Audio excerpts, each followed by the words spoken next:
Hi, I'm Dr. Emily Fine, and I'm here today to talk about bone health. Bone health may not be a very sexy subject, but it's really important. And the reason it's important is that women are affected by osteoporosis much more than men, and thousands of women die each year as a result of osteoporosis and the fractures that are caused by this disease. And even if they survive these fractures, they often are left with disability and chronic pain. So it's important for us to understand bone health. Bones are important because they allow us to move, they keep us strong, but they also protect our brain and our heart and our pelvic organs. And lastly, they are made up of important minerals, including calcium, and calcium is released by the bones, which helps in the functions of many parts of our body.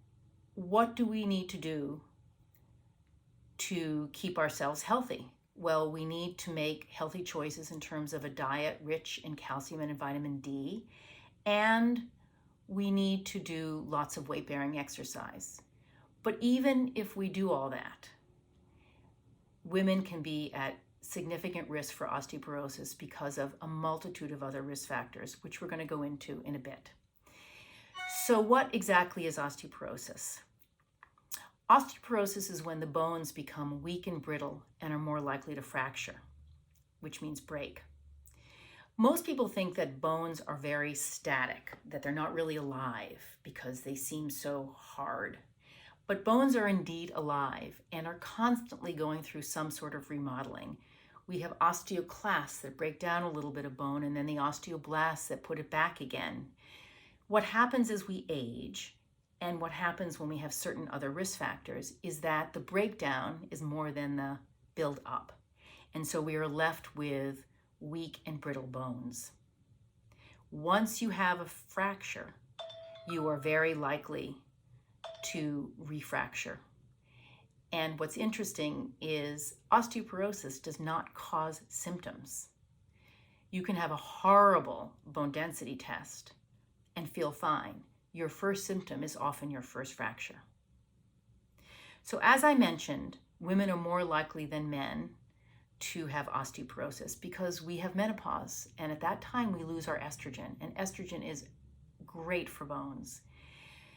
And once we've lost our estrogen, we begin to see a definite decrease in our bone density. The other reason that women are more at risk is that we are smaller and our bones are smaller. There are factors that you can control. Making muscles helps your bones be stronger. It helps with bone turnover, but it also protects you against falls and it improves your balance. Two lifestyle changes that really are important include smoking. Smoking is a huge risk factor. And if you can do nothing for a woman with bad bones, getting her to quit smoking is a big deal. And excessive alcohol is also important. But there are also medical conditions that put you at risk for bone loss. And these include anything, of course, that takes your estrogen away, like chemotherapy or medication for endometriosis or surgical removal of your ovaries. There's also other diseases that require medications that are not good for your bones, like autoimmune diseases and allergies and arthritis that require steroids like prednisone. Even reflux, which is very common, requires sometimes medications that are not horrible, but they're not really good for your bones.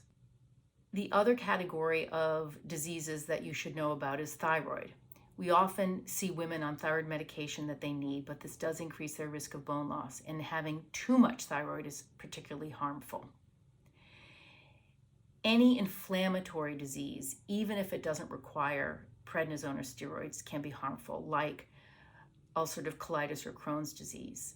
Anything that impairs your absorption of calcium, like celiac disease, can affect your bone health as well. So what can you do to make your bones healthier? It's never too early or too late to start and to think about taking care of your bones. When women ask me about exercise, I emphasize the importance of weight bearing. So running and walking, circuit training is really good, but even things like Pilates and yoga which improves your balance and increases your core strength and your muscle strength, are very helpful. And interestingly, Tai Chi has been associated with a decrease in fracture rate as well. So the next question is, well, how do I get my calcium?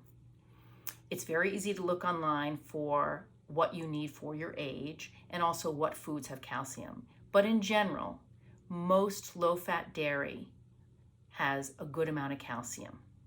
Even almond milk is supplemented with calcium. But leafy greens, sweet potatoes, eggs, salmon, tofu, nuts, all have some calcium. Vitamin D is harder to get because we have to really get it mostly from sun. And we don't like to get a lot of sun because we're trying to protect our skin from skin cancer and from aging. So I often recommend to our patients that they take a vitamin D supplement. So how do you know that you are at risk for osteoporosis or if you have it? Certainly, if you have any of the risk factors or medications or lifestyle issues that I've addressed, you should talk to your provider. Sometimes we don't know. But if, for example, you have a first-degree relative who's had a hip or pelvic fracture, that's an important piece of information to share with your provider. We have a test to see how dense your bones are. It's called a DEXA, and it measures the density of your hip and your spine, and it compares it to ideal peak density, which is usually around the age of 30. And then it uses that data and information about you to calculate your risk of a fracture. And that is important information for you to discuss with your provider. We don't usually order those tests till 60 to 65. However, if you have risk factors, and we talked about a lot of them, we often will lower the age of your bone density. So the question is, do you think you'll need medication for your bones? Do you have to be treated for osteoporosis? And this is a complicated question. There are women whose bone densities may not look good on paper, but they are so fit, have such good balance, such good muscle mass, lead such a healthy life, and are not taking any medications or having any risk factors that they need to deal with, that I often will not push medication right away. So everyone is different. Someone else who's at risk for falling, who is very lean, who has a bad diet, who has to take prednisone for asthma, for example, I might encourage her to consider medications. That's another whole subject about medications, which I'm sure your provider would be more than happy to talk to you about. But the main thing that I want you to know is that understanding the importance of bone health and being proactive about it when you're young is super important, and I hope today was a first step.